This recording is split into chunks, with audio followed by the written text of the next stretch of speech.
that we have a solid understanding of integers, we are completely familiar with how to identify and locate the numbers on a single number line.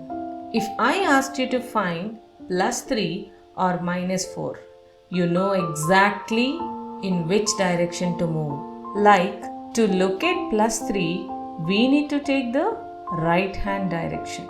To locate plus 3, 1, 2, 3 places towards. So this is the position for plus 3.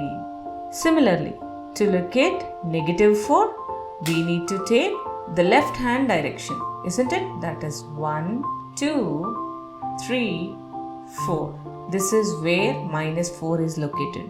Am I right? But think about this.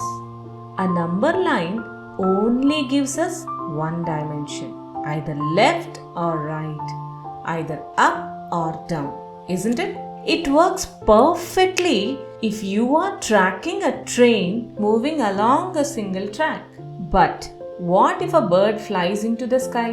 What if a ship is sailing across a vast wide ocean? One direction is no longer enough. If we have a two-dimensional space, how we can precisely locate an object? This is where exactly coordinate geometry enters the picture. You might wonder, why do we actually need to learn coordinate geometry? Let's look at how the real world relies on it to solve major problems. For example, air traffic control. Up in the sky, traffic controllers prevent planes from colliding by tracking their precise mathematical position on a massive radar grid screen, isn't it? In short, coordinate geometry is the math superpower that turns a blank and empty space into an organized map where nothing ever gets lost. Greetings everyone!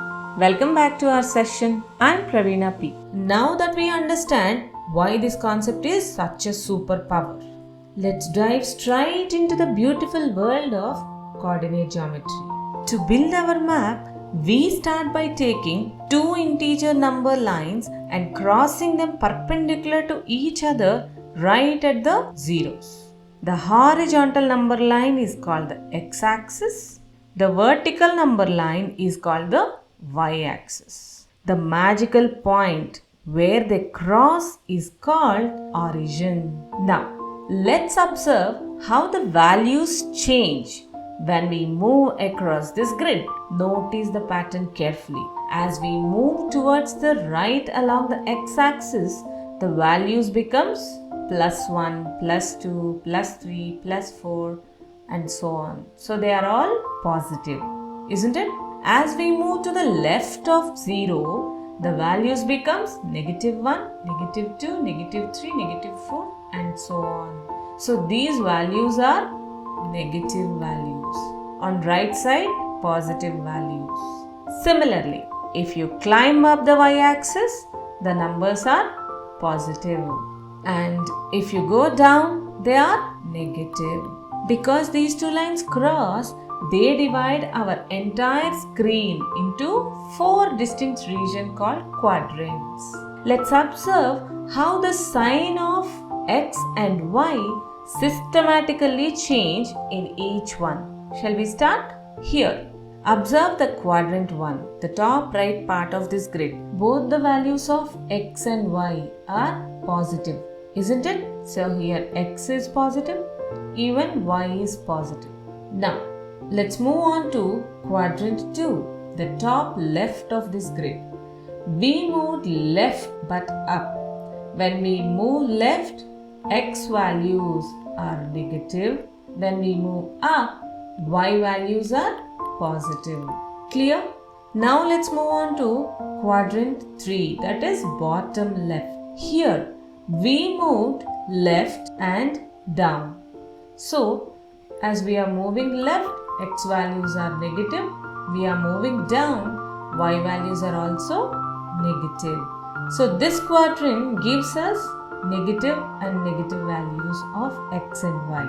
Let's move on to quadrant 4, that is bottom right of this grid. As we are moving right, that is positive, and down. So y would be negative. It's time for us to understand the new terminology that we are going to use in this coordinate geometry. Those new words are abscissa, ordinate and coordinates, right? So the values of x on this grid at any point is known as an abscissa. Like for example, consider this point. In this point on the coordinate axis, the x value corresponding to it is what? 3. Similarly, a y value corresponding to this point is what?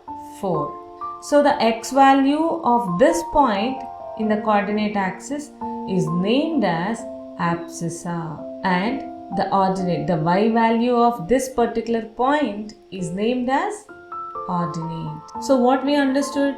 Abscissa always refers value of x, ordinate always refers the value of y.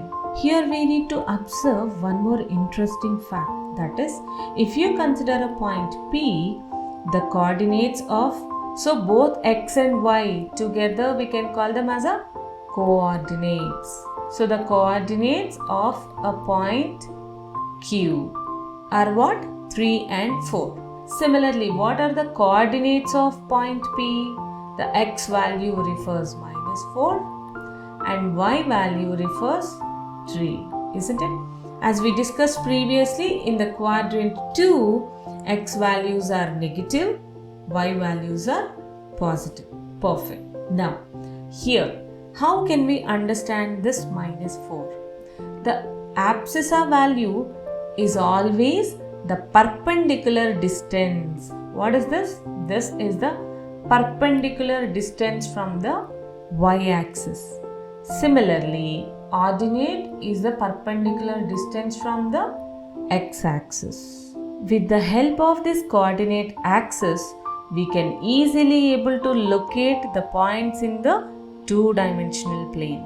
See how simple math becomes when we can visualize it. In our next session, we will see what happens when the points are floating diagonally and how a famous ancient theorem helps us to find the distance between them.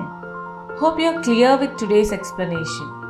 If you are looking for more videos on coordinate geometry or you are looking for any other concept, please feel free to comment below.